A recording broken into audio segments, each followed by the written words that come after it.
Ime tedna. Ime tedna je Jurček Novak, vodja odbora In planinec, ki v okviru Planinske zveze Slovenije skrbi, da se v planine in gore odpravljajo tudi gibalno ovirani. Jurček Novak, dober dan želim. Dober dan. Še nekaj dodatka k tistemu, kar sem ravnokar povedal. Ob 10. obletnici In planinca ste z 41-člansko slovensko odpravo, v kateri so bili med drugimi tudi invalidi na vozičku, pa slepi in slabovidni, uspeli opraviti edinstven podvig. V 6 dneh ste se pa uspeli in tudi spustili na Mali Matterhorn in Breithorn. Zdaj, Mali Matterhorn 3883 metrov, Breithorn 4164 metrov. Verjamem, da ste skrbno izbrali cilj. Zakaj torej prav ta dva vrhova? Nekako to je že iz preteklega leta, ki smo odpeljali 19 invalidov, v glavnem pohodnikov, na Breithorn, in beseda dala besedo, da lahko na Mali Matterhorn speljamo tudi vozičke, in pa na vrh Breithorna tistim, ki lansko leto dvema ni uspelo priti na vrh. In pa zraven smo vzeli še letos eno amputiranko, ki je brez ene noge, tako da ona je šla na vrh in pa dolgotrajno bolna.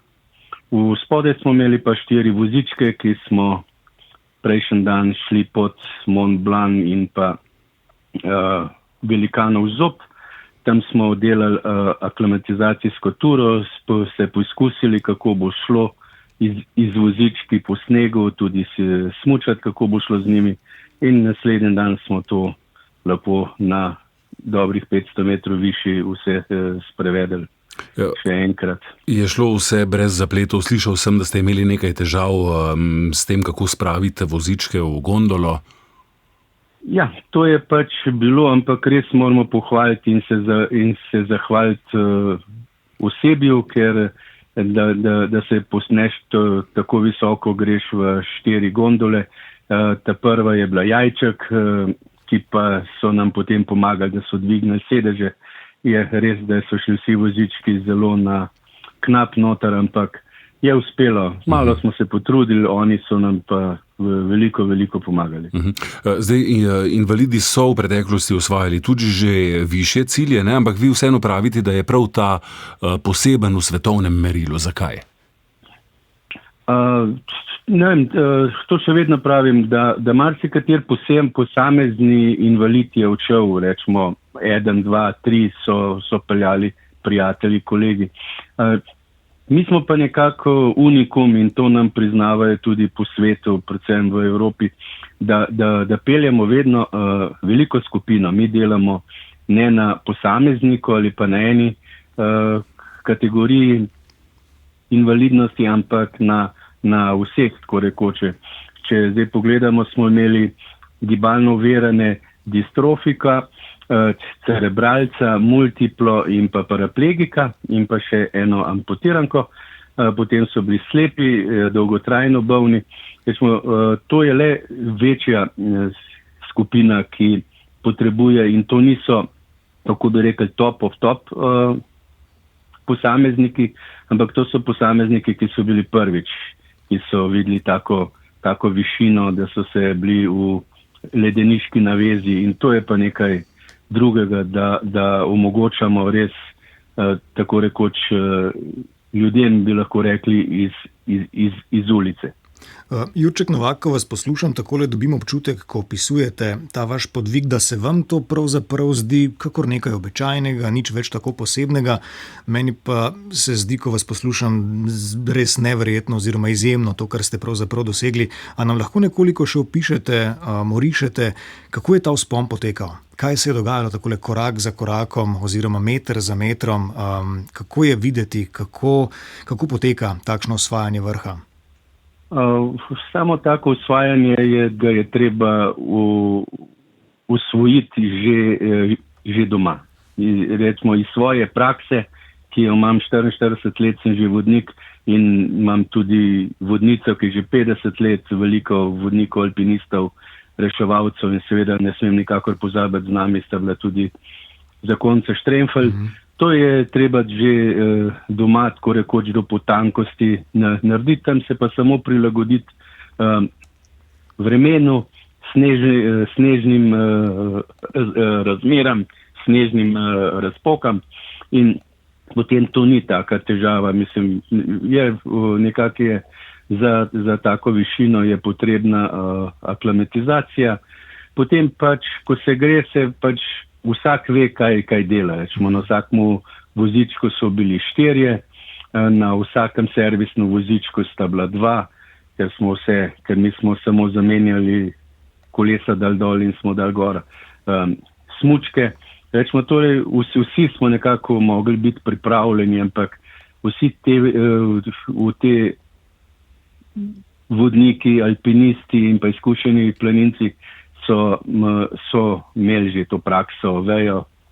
Veliko od njih je bilo že tudi lansko leto z nami, tako da so se vračali na isto, samo da je bilo letos vse veliko lepše, ker je en teden pred našim prihodom padel sneg in je bila vsa pokrajina bela, lansko leto je bila bolj rjava.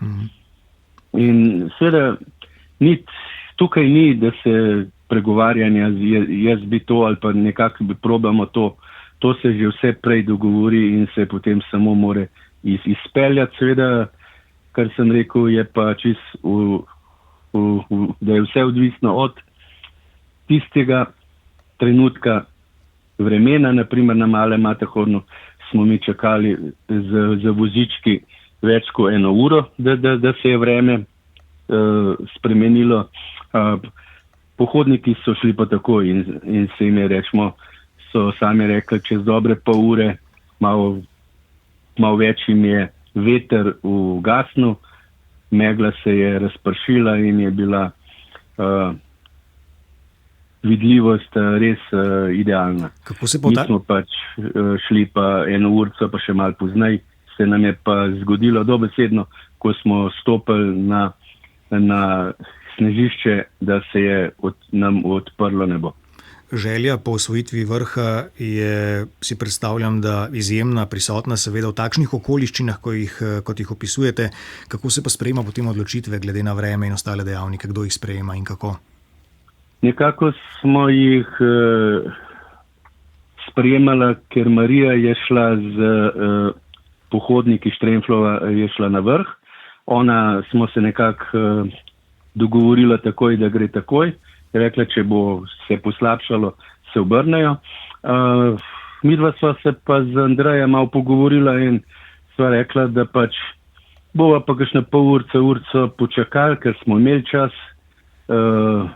Oni pohodniki ga niso imeli toliko, ker so se mogli do 3:30 ure vrniti, ko gre zadnja gondola dol. Drugače jih še čaka kar lep kos v dolino peš. Tako da smo vse spala. To je čist, malo je od prakse, malo je pa tudi, malo sreče, da se je vreme res tako odprlo in bilo prečudovito. Kako pa je, Jurček Novak, teh 11, ki ste jih peljali v gore, sprejemalo celoten podvig? S kakšnimi občutki recimo so šli gor? Je bilo to pričakovanje, negotovost, vznemirjenje, morda tudi strah? Se je ena od udeleženk je rekla, da je bila ena najtežjih stvari to, da mora zaupati popolnemu neznancu. Ja, mislim, je malo straha, malo vse, ampak lahko pa povem, da čustva so dobesedno špricala. To, kar so, ko doživiš in ko poveš in ko ti povejo, da si niso mislili, da bojo kdaj tako visoko šli, da bojo na enem ledeniku, da se bojo še smučali, da bo, takšno vreme. Mislim, to je za marsikoga tisto, kar si nekako ni mogoče od rojstva na vozičku. Si ni mogel pričakovati, on si ni mogel predstavljati, čeprav se gleda po televiziji, smo se pogovarjali vse, ampak oni so tam si prvič lahko to v živo predstavili, kako je to res. Je pa res, da so pač te termovreče in nekako so imeli vsi roke notri spravljene, zaradi tega, da jih ni zeblo. In seveda potem moraš zaupati. Voziček se pa na ledeniku ni glih čisto raven. Ledenik je le ledenik in pač ni to. Tako in ga pač malo nagiba, nekje več, nekje manj. V glavnem, ko so pa čez par minut opazili, da je to vse dobro, so pa zaupali čist spremljevalcem. Kaj pa planinci, ki ste jih srečali? Kaj pa njihovi odzivi? Ni ravno vsakdani prizor, ne, da srečaš na poti na 4000 človeka, ki se premika s pomočjo invalidskega vozička. Ja, imeli smo enih par dogodivščin. Ena dogodivščina je bila, da so bili Slovenci 3 generacije. Star oče je bil star 90 let in tako do vnuka so šli isto na vrh. Potem en nemški fant je zaprosil malo pod vrhem Breithorna svojo drago s prstanom, smo mi sodelovali. Drugače so se pa skoraj vsi pohodniki, vsi ustavili in gledali, bili začudeni in po eni strani grmal navijali, rečemo, ko smo mi to vse stvar počeli in predvsem so bili pa vsi presenečeni. Torej, taki so bili odzivi gor, kaj pa doma, recimo, kolikokrat recimo ste odgovorili že v svoji dolgoletni karieri, zlasti pa v teh 10 letih, odkar deluje In planinec, na vprašanje, zakaj ljudi spravljati v nevarnost s tako tudi tveganimi podvigi? Ste, ne? Nekajkrat.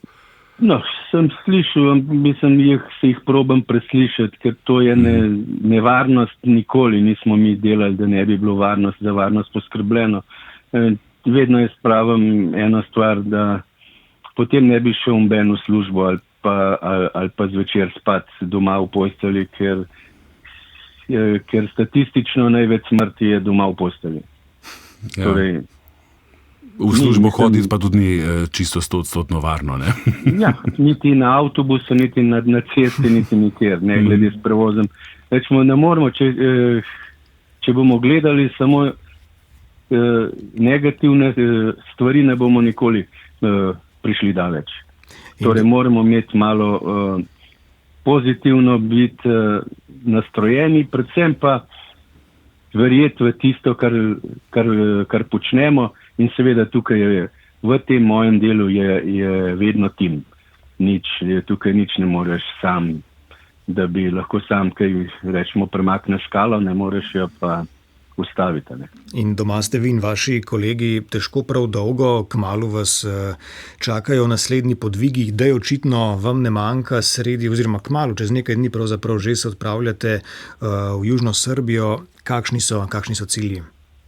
Ja, v Južni Srbiji so cilji vsaj 6 ali 7 2000-čakov, nekaj njihovih razglednih točk pogledati.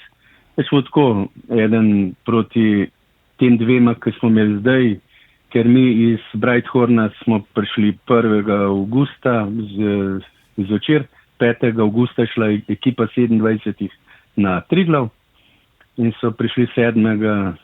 nazaj, zdaj 14. gremo pa v Južno Srbijo zopet ustvarjati, nas bo 37, od tega 19 invalidov, tako da bomo imeli letos kar lepe odprave pa lepe spomine. Samo še to kratko vprašanje za konec. Jurček Novak, Ime tedna na Valu 202. Kje je pri vseh teh podvigih, ne, ko vozite take skupine ljudi v gore, ko hodite na te zahtevne fizično in tudi sicer podvige, kje je tu vaše osebno zadovoljstvo?